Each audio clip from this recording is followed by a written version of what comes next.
Hi everyone, welcome to the Hands-on CISO podcast. My name is Eddie, and today we'll be talking to Lance Harris, the Senior VP and CISO for Everie, an international fintech, loyalty, and casino gaming company in Las Vegas, Nevada. Prior to joining Everie, he was the CISO for Assurance, an all-estate company in San Francisco, California. For over 2 decades, Lance has held security leadership and technical roles for eBay, MasterCard, and more. Lance has been an adjunct professor for Maryland University College's Cybersecurity, Information Assurance, and Information Systems Management programs. Lance has a master's degree in computer education and cognitive systems and a bachelor's degree in psychology, and holds multiple cybersecurity certifications. When Lance isn't working, he's exploring the deserts of Las Vegas on his motorcycle or camping in the mountains with his wife, daughter, and their dogs. Lance, that sounds really cool. How are you doing today? I'm doing great. Good to chat with you again. Perfect. So last time we talked, we briefly chatted about the fact that your background is a bit of psychology. So I think we're gonna start from there. How did you get from studying psychology to being a CISO? It's an interesting path, I know, especially for individuals coming into cybersecurity now. But back in the day, we all came from varied paths, so it wasn't too far-fetched early on in my career to meet others in similar situation. But I started out computers way back in high school and learning and programming, and I'd had pretty much a feel for what technology was. And when I got to university, I decided I wanted a different path. And so I started studying the humanities and got into psychology and really enjoyed the subject matter and pursued that for a number of years, finished my undergraduate. And then at the same time, I was working at the university for their data communications department and putting in networks and maintaining it. It was about a 30,000 endpoint network for the university at the time. And so I came on as a wire guy, and I was pulling wire and connecting computers while working on my undergrad, and then decided I wasn't sure. And so I started on my master's and worked on master's in psychology and was working on that the whole time I was still working at the university. And by the time I wrapped up my master's degree, I decided I probably preferred technology, but I really liked psychology as a side business and not the other way around. So I didn't really pursue the career in psychology or education in that direction, and followed computers and focused more and more on security, because during that time I was working at the university, my path kind of changed. Networking and security started becoming one. It was back in the day we were putting in the first firewall for the university. Back before firewalls were really a thing, we didn't really have a security department or a security staff. It was just a function of networking to protect the networks. And so I got my feel there and realized this was a career path I was interested in. And so moved on from there. Amazing. And how would you say your different security roles have looked differently? Like, is it mostly the same things, different security levels, or was it completely different roles? It was very different. I liked one of the things that drew me to security was the variety of areas in a business or a company that I would get to work in. And I got to touch all of the technologies in different areas, everything from surveillance to cameras to badges to the product that we're building to testing security to pen testing it to vulnerability management. And so it really excited me. And like most people early on in my career, I thought, hey, I'm going to be a pen tester. That's the epitome of security guy and being the hacker and embracing that. And I did eventually get there and did that, but realized that really it wasn't as much fun as I thought it would be. But Interesting. Why? It wasn't, well, the other things I had done, I liked the leadership aspect and the ability to have and show something I had created or built. And whether that was a program or a system or even just a standard operating procedure that was well designed and I saw it operating after we were done. Pen testing was more going in, finding a fault or an issue or a vulnerability, identifying it, verifying it, finding the parameters that it operates in, reporting it, documenting it, and then walking away. And I didn't have the same sense of accomplishment doing the reporting and even when I worked with companies to help them resolve the issues, it wasn't the same as building a program or building a process. And so just a personal choice, I preferred the other after having experienced it. But I was very, very glad that I got to experience it, because otherwise in the back of my mind, I probably would have always been thinking, hey, I could have done that and that might be the better thing. And I think my career has been a little different than a lot of others, because I actually have gone, I was a pen tester. I ran a vulnerability management program. I ran smaller initiatives around application and product security and different companies, different functions, rather than just saying I came in as a security leader. I was working in very different, varied areas. And I really got to experience a lot of the things that I was interested in early on that drove me to being security. I tried my hand at many different things, and that was really what I wanted to do when I chose the path. So I've been lucky in getting to do that. Interesting. And I see that you've worked in a few different companies. Most of them are quite large, but like different sizes, some very big, some not as big. What have you seen are the differences between doing security for a, maybe 500-person company to thousands? Well, I'll start with the similarity. They all have similar problems. So I think that's probably the biggest surprise I had coming into it in the industry. I thought, hey, this company's got 1,000-person security team.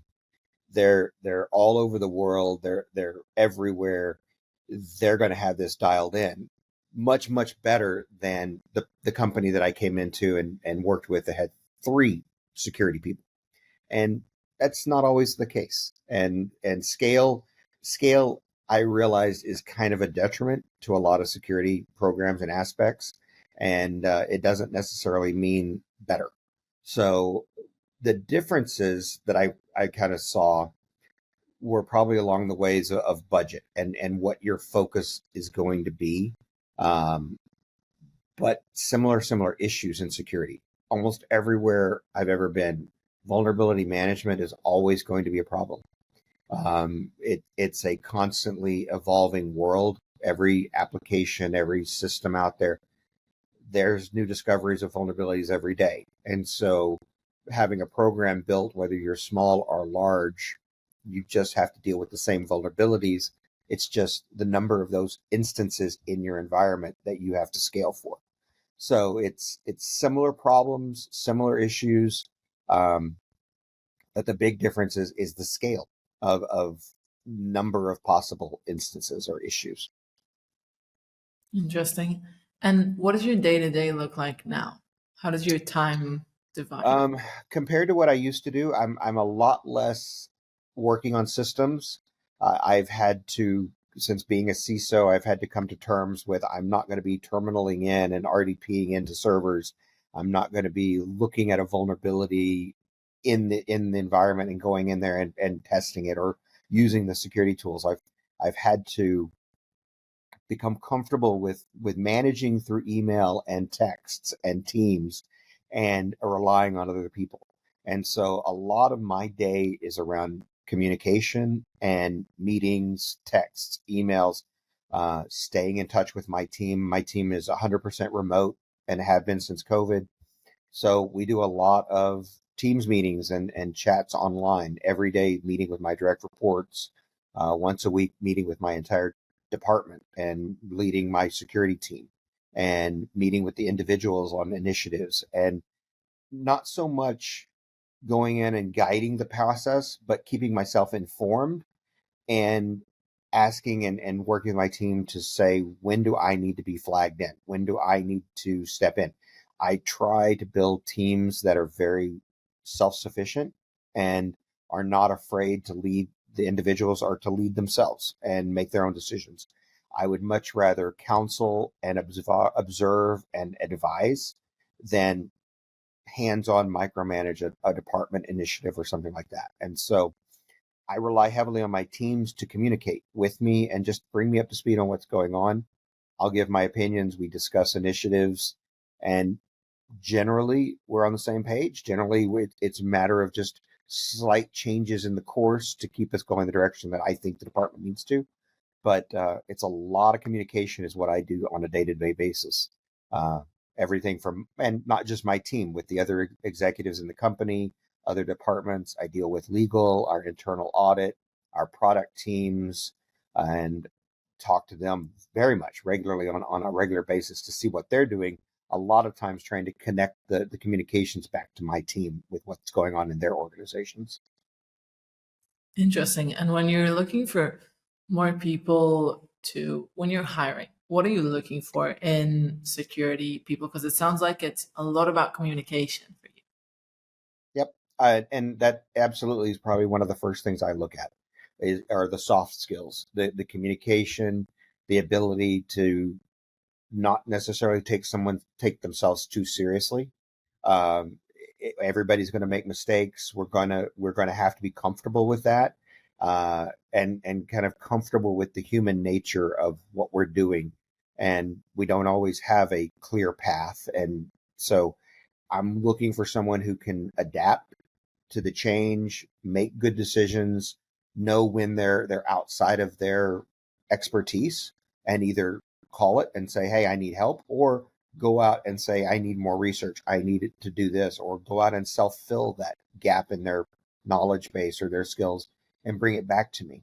I'm much more apt to hire someone who doesn't have super deep technical skills in an area, but has amazing communication skills and a desire to learn. Those kind of combinations, that ability and desire to go out and learn something and acquire new knowledge with the ability to work with people, communicate with people, is going to overcome gaps in technology and skills every day. I can send someone to training. I can send them to a boot camp. I can get them books, technology, online trainings. Thousands of companies are offering that to me every day, but I can't really shape someone to be a good communicator. And that, if I did try, is going to take me a lot longer than to train them to be a network security administrator. I can do that in 6 weeks, but a good communicator with personality and the ability to work with people, that's a very special combination that I usually look for. And what do you think motivates people to get into security, especially people who are more communicative and that sort of person? Because that's less the people that I see in security often. It's interesting because it is harder to find that type of person. We usually find, and I've worked with them too, and it depends on the role. I've worked in very technical security, say reverse engineering, pen testing, very in the box thinking and technology thinking and breaking down code. I mean, someone who is fluent in assembly and can speak binary is a special person in and of itself. I'm going if that's a rule or a skill I need, I'm probably going to lean more toward that because it's so specialized versus someone who's going to run my vulnerability management program. And so it takes all types in security. Um, so I can't say I always hire for the other. If I have a very technical job I'm looking for, I will overcome that in some cases. But for the general practitioner coming into security, the average person, I'm talking 90% of my team deal with people every day. They're going to be talking to executives. They're going to be talking to field service engineers. They're going to be talking to every level of the company. And so that becomes very important versus maybe my pen testing reverse engineers who talk to two people every day. And so I think that personality goes a lot further. And it is, in my case, I think a lot harder because I do run across a lot of people coming out of comp sci programs that are brilliant. And I can't fault them. They know technology. They can speak the reverse engineering. They can do vulnerability analysis at a very deep level. But in corporate security for a company like I'm in now, that need is not there as much. Now, if I was working for a Mandiant or a CrowdStrike or one of the reverse engineering companies, I think that hiring practice probably is a little bit different because they're working on a very different aspect of security. If that kind of, I know I was a little bit all around on that. If I don't know if that answers your question necessarily, but Yeah. I think it's definitely, it's something that comes up again and again, that when you that you it's easier to teach security than it is how to be a person that is workable with, I guess, in a way, which is true about a lot of fields, I would say. yeah, people skills. And it, I kind of lean on our universities. Universities don't teach people skills. They expect that to come from somewhere else, and you learn that through your family, your culture, your upbringing. Not something, a course that you're going to take at school, in university, or in any school to learn. And so it puts a lot of onus on the individual in those cases, I think. But I would love to see it more. And this goes to other aspects of university. And I mean, our developers are. I have some brilliant developers who don't have security training, and I'm having to train them in security too. It's there. There's just only so many courses you can take before you have to get out there and learn on your own. Definitely. How do you keep updated in a field that changes so fast? Like every day there's some new technology, there's a breach, some company, like Yeah. how do you do it? I try, but I would say I'm probably never confident that I'm fully up to date on everything, and I've come to terms with that's okay, and you can't spend all day researching, or you will spend your entire time. I do a lot of blogs, reading other people's blogs out there, security experts, organizations that are posting vulnerabilities, no news feeds. I get a lot of threat feeds from different vendors that are providing us intel, um, as well as government agency feeds and things like that. It's really trying to sort through all of the knowledge that's coming in very quickly and not dive too deep on any of it is kind of how I stay ahead. If I can know just enough that if something pops up later, I can go back and research, is usually about the level of depth I'm going, so that I have knowledge of it, but I may not be the expert, and I may not be able to, say, for example, give you the exact attack vector of the most recent weaponized vulnerability out there. But I know the name, I know the attack group, I've heard of it. So if it comes back up in my day to day, I'll go back and research. Cool. So you worked in quite a few companies, as we said before, and without naming any companies or something like that, could you tell us about maybe some time where there was some breach incident, something was not going well? I could say that for most of the companies. Amazing. Security is not. You will have bad days in security. I guarantee it. You will not go through your career without a few fire drills that you're going to go through. Um, some of the bigger ones were, I guess, set in my mind because it was my first time dealing with them, and I think you probably remember your first breaches or your first malwares probably the best because they were really scary. After you've done it 5 or 6 times, you start realizing they're not going to stop, and you're going to have to just adapt and go with the battle and get through it. But yeah, a couple of the early ones I can tell you about, and I'll date myself with Blaster and Slammer worms back in the day. Um, I was working at at the university, and these were some of the first times we found a need to have security when a worm hits the network and is going from machine to machine, infecting it, taking them down. And at the same time, the traffic being generated is so much that it's shutting your networks down, and you can't identify where the victim machines are because the networks are slowed to the point where you can't scan anything or get any intel from your tools. And so though that was probably one of the scarier ones. I'm looking at a campus, and luckily I was not senior enough to be leading these initiatives at the time. But we started going and shutting networks off, entire buildings, multi-floor science buildings. Your internet's gone because we can't identify how many machines have been impacted. And so in those days, it was much more about physically pulling the cable to the building and disconnecting networks, and then going back individually and cleaning up the machines that had been impacted and that were generating the traffic. That was, I think, where I learned this is what I want to do, and there's got to be a better way to do this. And I can continue this battle and firefighting in a better way, and it's not going to get any better industry wise because we're going to continue to have these issues. And so that was one that was kind of scary and exciting at the same time, and kind of got my attention to doing this as a career.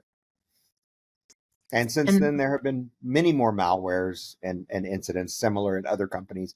Luckily, most of them are smaller nowadays. We have much better tools to prevent and much better systems in place to quarantine and contain the spread of issues like that. But they still happen. interesting. How would you say your response and your reaction has changed to these situations where things are on fire when you first got started versus the way you react now?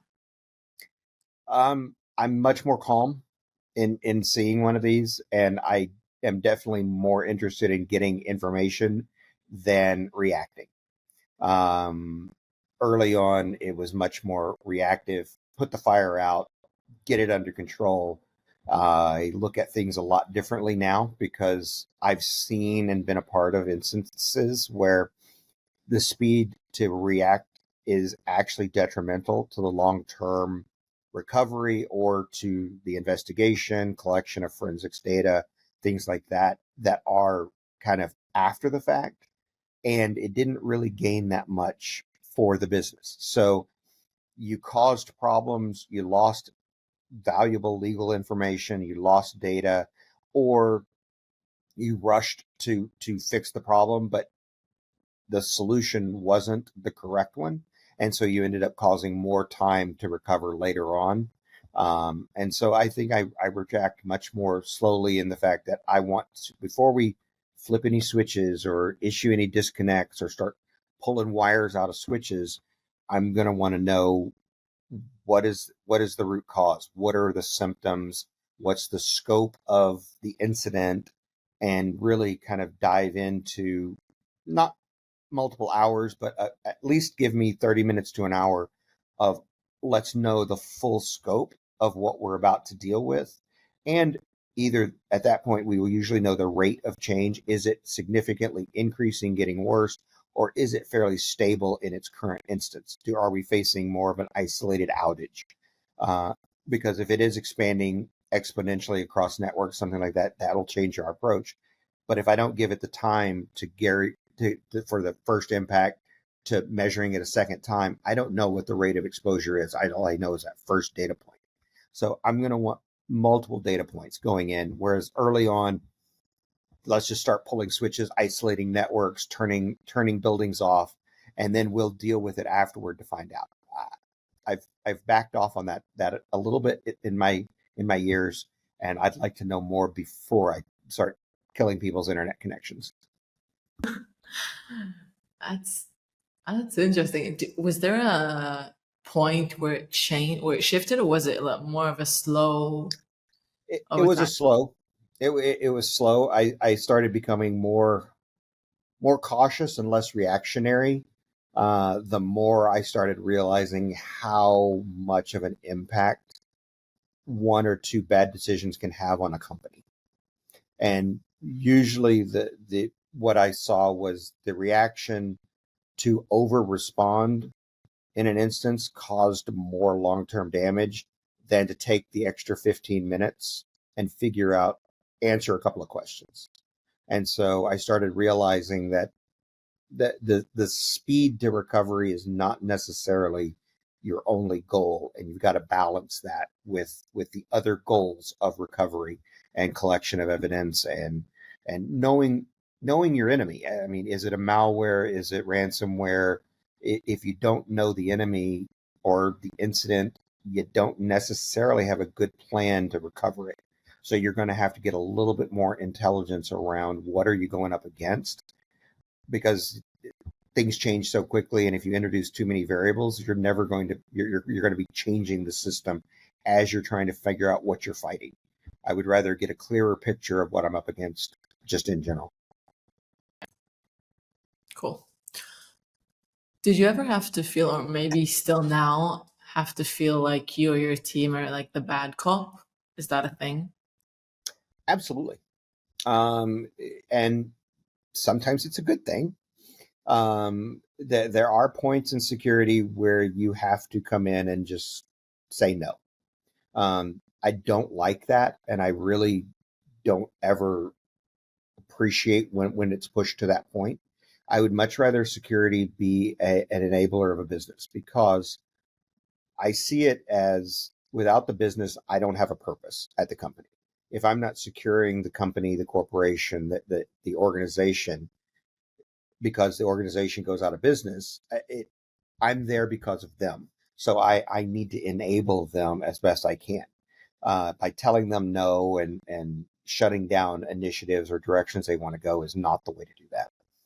I work very closely to compromise and identify, based on risk, solutions or new directions that we want to go. Sometimes we get an initiative, and it's a highly risky initiative. They're wanting to do something new with some personally identifiable information that hasn't been done before, and we're going to put it in somebody else's cloud or something like this. In my world, that's risky. I don't like that.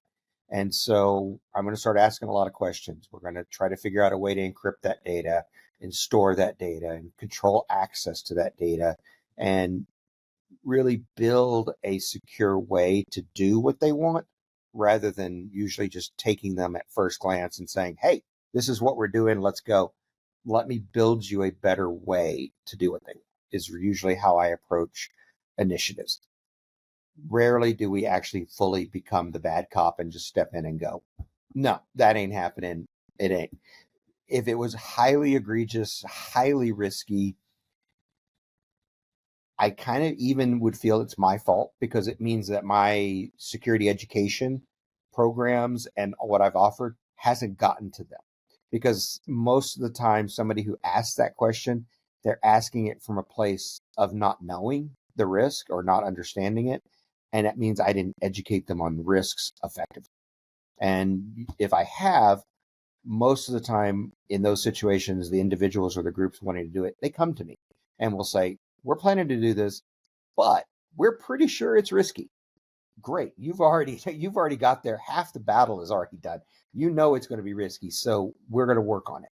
But if they come to us with a complete lack of knowledge, and I don't understand, why can't I put credit card data out there on this cloud of this startup that run by two people in the middle of nowhere? Why can't I just give them all of our customer data? That's a question that would bother me a lot more, because that means I failed the company in educating and explaining what our risks are as a company. So it's kind of multi-phase. If they're educated, they understand the risk, they're willing to work with us, we don't have to be a bad cop. You can kind of programmatically work your way out of having to say no, if you put enough effort into building those relationships and communicating. But always keep it in your back pocket, because there will be some need someday that you have to say no. And don't be afraid to say no. I mean, that sometimes happens. What would make you say something is a risk worth taking versus not worth taking, whether it be work with a specific company or do some process? Like, what is... Generally, I'm going to look for, in situations like that, you can't go zero trust, because there's going to be some residual risk. You're going to have to share data with, you're going to have to trust or share data with somebody else. I'm going to ask for, in those situations, kind of a layered defense. I want contractual legal agreements with whoever the company we're working with, or the hosting company, or the equipment vendor, or the manufacturer that we're working with. If it's something sketchy, I want everyone legally bound to it, so that they know if there's fault, there's going to be legal recourse. Everybody has to be bought in to do the best they can security wise. Then I'm going to ask for other security controls like certifications, SOC 2s, ISO certifications, pen tests. I'm going to ask for experience of that company doing what we're doing so that I kind of understand that they're on the level of being able to secure it. And then I'm going to want to understand their security program or what we're involved with. So if I have layers of defense, whether I'm managing them or someone else is, and we can rely on those and document them, I'm going to be much more willing to propose the risk as an acceptance. But something that I've designed and worked with my company on, and a couple of companies, is that no one in the company really can accept risk for the company other than the chief executive officer, the CEO. So the highest person, the CEO, president, usually in a company, they're in charge in my eyes. And if they are fully in charge, they need to be aware of all risks. And they're the only one that can truly accept a risk for a company. I can say, here are the controls, here's the level of risk, here's the compensating controls for this, and here's the residual risk. It could still go bad. And in this world, there's no such thing as 100% risk managed. It's just not going to happen. So in these situations, it's something that's a little riskier than normal. And I would raise it to the CEO, our chief legal counsel, CFO. Generally in those positions, the CEO is going to say yes or no because it's outside of everyone else. And I think everyone else in the company we have our own areas of expertise and our own kind of agendas. My job is to secure it. I would love to secure 100% of everything and lock everybody out, turn all the machines off, and we're safe. But I can't do that. And the product teams want to make money. They don't really want to focus on security. Legal wants everything dialed in on contracts and everything else, but they're not really worried about the product, and they're not really worried about the technical security. So we all have our areas of focus. The only individual who has to balance that whole thing is the president CEO. And so I really feel that in every organization, that's the person who needs to be making that decision finally. Amazing. What would you say is the biggest challenge right now in the cybersecurity field? Like, what is the thing that you're thinking about most? And I hear about it a lot too, so I think it's probably not just me.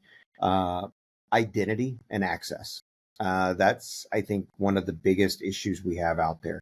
We've not gotten ahead of it with all of the cloud products, the put my credit card number in and I've got access to a chat GPT, or I've got access to data storage, terabytes of storage. I've got access to search engines, email. Anyone in the company with a corporate card, for the most part, can buy these kinds of things unless your company has controls in place. And then when they do, unless your company also has controls, they can set up their own access. So you can't use your security tools to monitor, is company data going out there? Or is this even an authorized service for the company?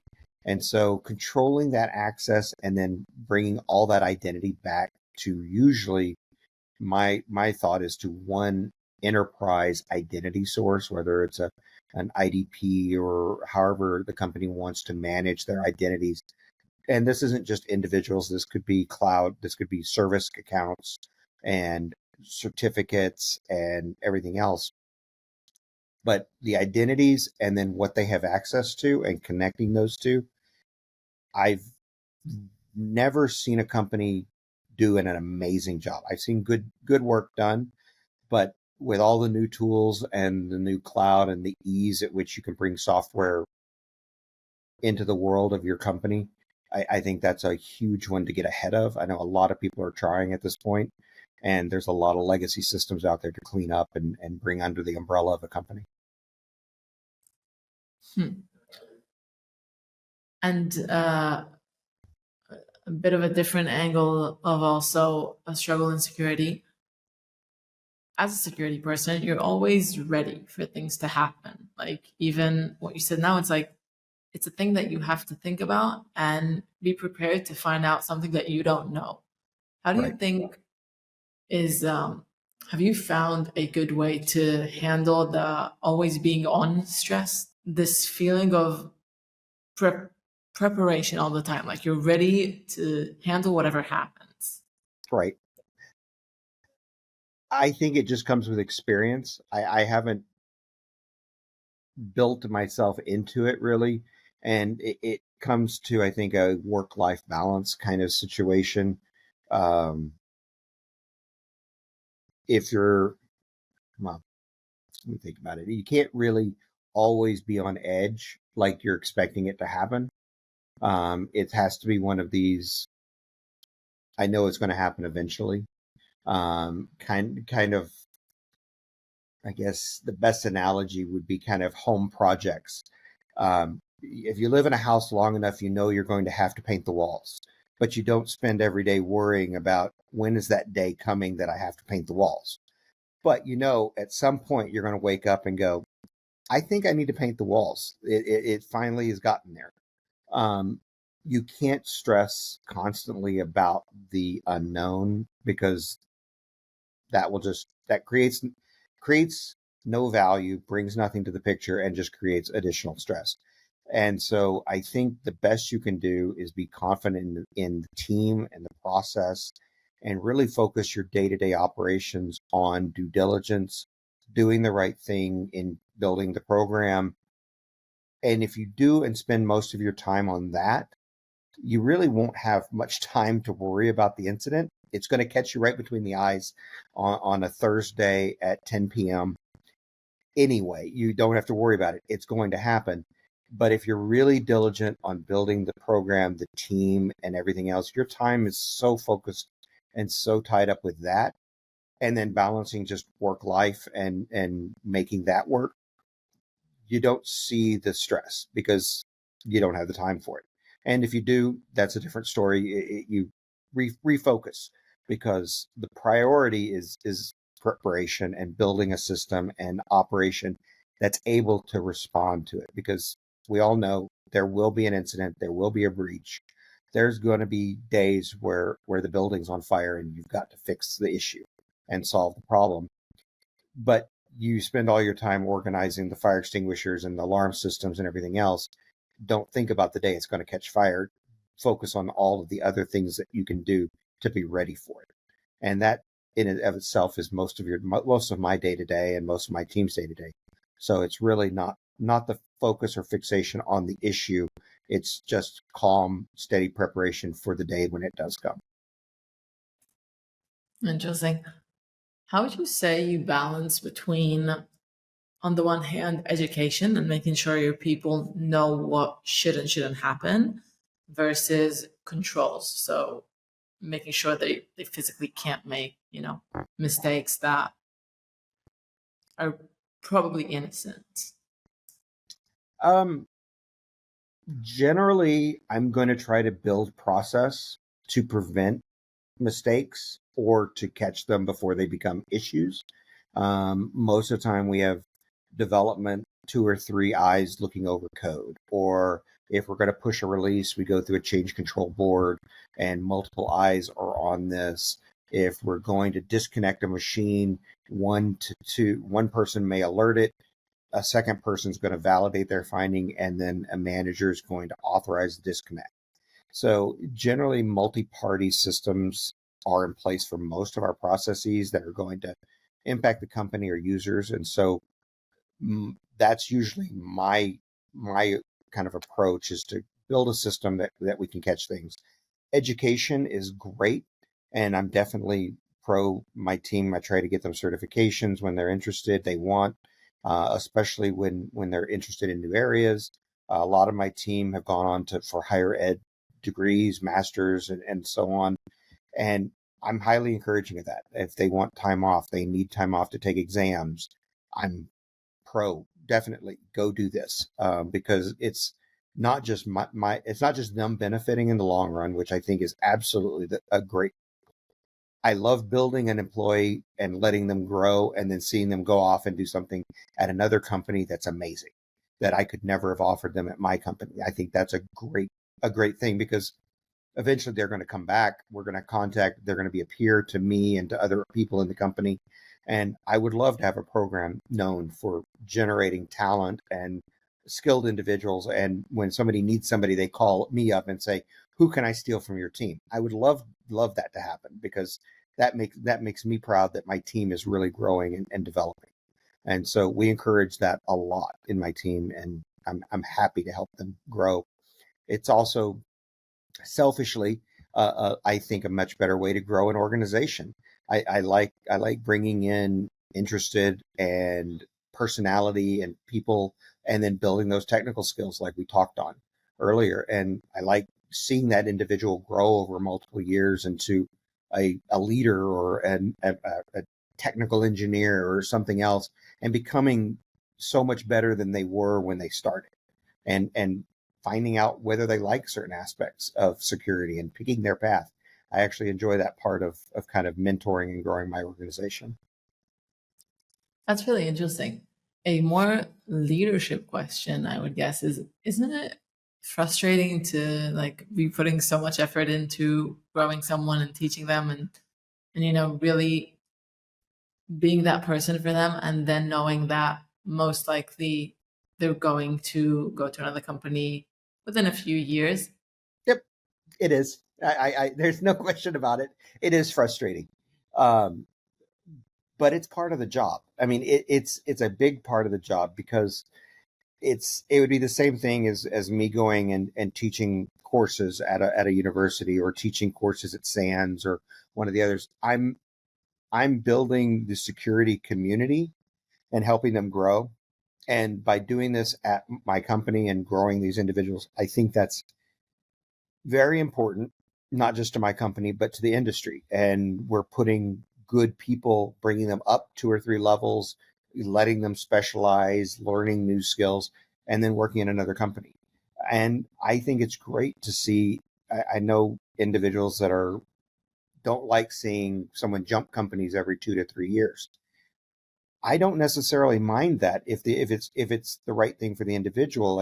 And a lot of the individuals that I've met and hired that have done that really grow every year, every 2 years. They're focused on developing skills, acquiring certifications, expertise, knowledge on systems. They weren't just jumping jobs. They outgrow these jobs very quickly. And so I think it's great to see them grow quickly, hop onto another new exciting adventure. And who knows, maybe in 3 or 4 jobs, they come back and as an even higher level architect or something, and work for you. But I think it's great to educate, train them up, expertise, and then let them go and see what else they can do. Amazing. How do you see the CISO role change in the past few years, and into the future, how do you see it going? It's becoming more encompassing. Early on, it was a lot around securing networks, maybe securing the endpoints, protecting the users and the user networks. And that was good. I mean, we did a lot of that. And now it's become even more to the point of protecting user data, protecting the company data, protecting user endpoints, BYOC, BYOB, PC, BYOD, all of the personal devices everybody's using, mixing company data with. So the role of CISO has moved more to a data protection, I think, model than it was originally around secure the infrastructure, build the castle walls, build the moats, and protect everything. That's definitely an older way of looking at security from a CISO's perspective now, because we don't have castles, we don't have the moats, we don't have networks really. We have thousands of people using personal devices to do their job on company data anywhere in the world on anybody's network. And so it's become much more focused around data and risk and management of the data flows and who has access to it, what they can do with it in the grand scheme of things. And that's completely agnostic to company device, personal device, operating system, endpoint protection. It's 100 different ways of doing it versus the old days where I could just turn the firewall on and lock everybody out. That's no longer there. And so it's becoming much more, and in the process of data and the understanding the diverse use case of data in the world, we are going to be involved more with legal, internal audit departments, product teams. The CISO role has moved a lot further away from what used to be an IT type role to, I think, much more of a general executive level role where you're going to be interacting with the whole company, and your team better be ready to work with the whole company because the risks are in every department now. It's not just the IT org being able to put their arms around the data and hold it tight. Uh, every department now has their fingers in it, and they're pulling the data in every direction. And so that's really, I think, where the CISO's becoming more and more involved at a business level and at a large organization high level than it used to be. And it's kind of coming out of the IT workroom and into the executive suites is what I'm seeing. Is there anything that you think CISO should be paying more attention to that they aren't currently? I don't know. We're so spread thin. I mean, we have so many things coming at us, ideas and directions for the industry. I think we generally, as a whole, are looking to what is the best thing for our companies. And I think that's probably the right approach because every company, every executive team is unique and different in their aspect. And the CISO has to kind of approach it from the ability to bring all the tool sets to the immediate problems in that organization. There's not a universal one size fits all. And I think that's probably where most CISOs are is take in the information, take in what tools are available to us out there and apply them to our companies. And I think that's the best we can do right now. I don't think there's an area that we're really missing as a whole, or if, I mean, we have identity, we have vulnerability management, product security, identity and access. We're trying to plug all of the holes at the same time and rank them based on risk as to how well we control them. Amazing. Okay, so we're right at the end of the interview. I have one more question. Okay. Thank you so much for everything. Well, thank you. This has been fun. Amazing. Thank you. So, okay, trying to decide which question is a better finish for this interview. I think I'll ask you something that you probably have very good advice for, given everything that you do with teaching and building your team. But what would be the most unusual piece of advice you would give someone who's looking to either advance their career in security to leadership roles or even works in some adjacent field and is looking, peeking at security, thinking about it? What would you advise?